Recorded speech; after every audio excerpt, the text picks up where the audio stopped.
Hi hello नमस्कार मंडळी. चला तर आम्ही आज फायनली आलोय गावी. म्हणजेच दत्त जयंती असल्यामुळे 3-4 दिवस आम्ही आता इकडेच म्हणजे गावीच राहणार आहोत. कारण बघा ह्या उतरल्या अशी एक्साइटमेंट असते. म्हणजे तस्मेला दरवाजे उघडापर्यंत पण चेन निघत नाही, इतका तो खुश होतो गावी आल्यानंतर.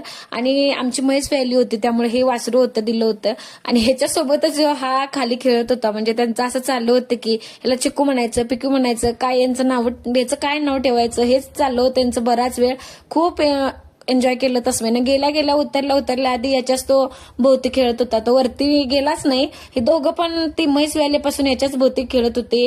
ह्याला झोपवायचं, बसवायचं, दूध पाजायचं यातच यांचं चाललं होतं. आणि खूप आम्हाला उशीर पण झाला होता त्यामुळे जेवून आम्ही झोपी गेलो. आणि सकाळी होता दुसऱ्या दिवशी गुरुवार, त्यामुळे गुरुवारच्या पूजेची वगैरे तयारी चालली होती माझी इकडे. कारण आमचा दिवस पूर्ण पॅक होता.